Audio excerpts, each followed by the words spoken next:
High friends, welcome back to Swami's kitchen. நாம் இன்னைக்கு பார்க்க போகிற ரெசிபி சிவப்பு பூசணிக்காய் சாம்பார். நம்ம இட்லி, தோசை, சாதம், சப்பாத்தி கூட வச்சு சாப்பிட்லாம். ரொம்ப டேஸ்ட்டாக நல்ல வாசனையாக இருக்கும். இதை எப்படி செய்திடலான்னு பார்த்துருவோம். இதுக்கு தேவையான பொருளெல்லாம் பார்த்துருவோம். 4 பேர்த்துக்கு தேவையான அளவு சாம்பாரை பார்த்துடலாம். இப்போ அதுக்கு 1 கப்பு, சின்ன கப்பில் 1 கப்பு துவரம்பருப்பு, அதே கப்பில் 1/2 கப்பு பாசிப்பருப்பு, 2 பச்சை மிளகாய், ஒரு 7 பல்லு பூண்டு போட்டு நல்லா கழுவி எடுத்துருங்க. நல்லா கழுவி எடுத்து நம்ம எந்த கப்பில் அளந்தோமோ அந்த கப்புக்கு 3 கப்பு தண்ணி விட்டுருங்க. தண்ணி விட்டு கொஞ்சமாக பெருங்காயத்தூளும் போட்டு ஒரு 1/2 டீஸ்பூன் போட்டு அடுப்பில் வச்சு குக்கரை மூடி ஒரு 3 விசில் போட்டு எடுத்துருங்க. 3 விசிலில் நல்லா வந்துடும். 3 விசில் போட்டுட்டு எடுத்து கொஞ்சமாக மசிச்சு வச்சுருங்க. நல்லா வெந்திருக்கும் பாருங்கள். நல்லா மசிச்சு வச்சுடுங்க.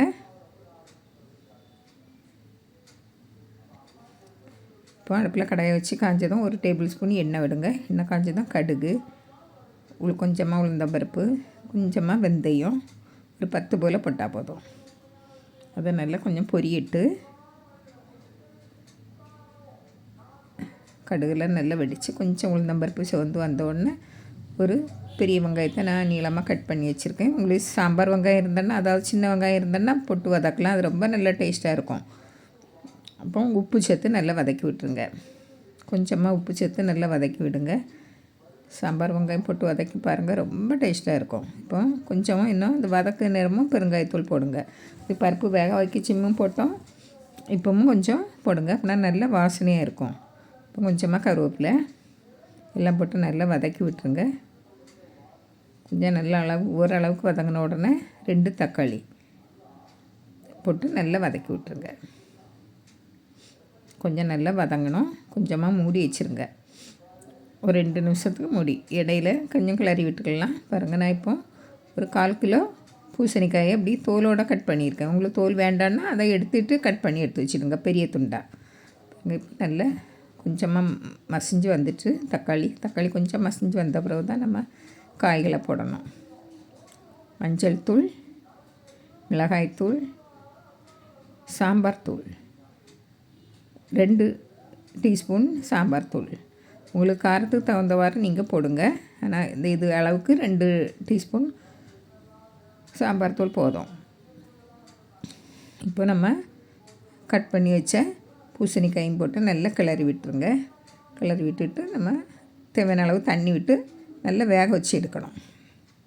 பாருங்கள், கிளறி விட்டுருங்க. அது முழுக அளவுக்கு தண்ணி விடுங்க, மூடி வச்சுருங்க. நல்லா கொதித்து கொஞ்சம் பாதி அளவு வெந்த உடனே நம்ம கொஞ்சமாக புளி தண்ணி, சின்ன நெல்லிக்காய் அளவு புளி போதும். ஏன்னா இது இனிப்பு சேர்ந்தது, பூசணிக்காய் இனிப்பு சுவையாக இருக்கும். அதனால் கொஞ்சமாக புளி தண்ணி போதும். உப்பும் போட்டு மூடி வச்சுருங்க. நல்லா கொதித்து வேகட்டு. சீக்கிரமாக வந்துடும் பூசணிக்காய். பாருங்க, எல்லாம் வெந்திருக்கான்னு பார்த்துருங்க. எல்லாம் வெந்திருக்கு. உப்பு எல்லாமே கொஞ்சம் குறைவாக தான் இருக்குது. நம்ம இன்னும் பருப்புலாம் ஊற்றின பிறகு நம்ம பார்த்துடலாம். பாருங்கள், இப்போ நம்ம கடைஞ்சி வச்சோம்லையே அந்த பருப்பை கொஞ்சம் தண்ணி விட்டு நல்லா இன்னும் கடைஞ்சி வச்சுருந்தேன், அதையும் விட்டுருங்க. விட்டு நல்லா கலந்து விட்டுருங்க.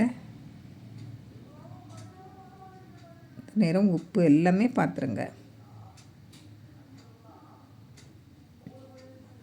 கொஞ்சமாக உப்பு குறைவாக இருக்குது போட்டு இங்கே நல்லா கலந்து விட்டுட்டு மூடி வச்சுருங்க. கொஞ்சம் கொதி வரட்டு.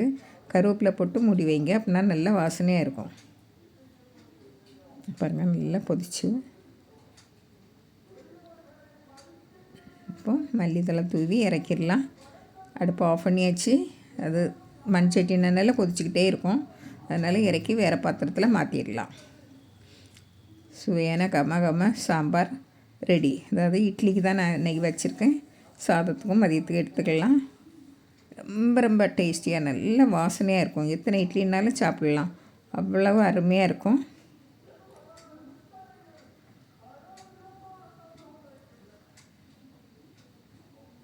நல்ல காரத்தை நீங்கள் குறைச்சி போடுங்க. சின்ன குழந்தைகளும் விரும்பி சாப்பிடுவாங்க.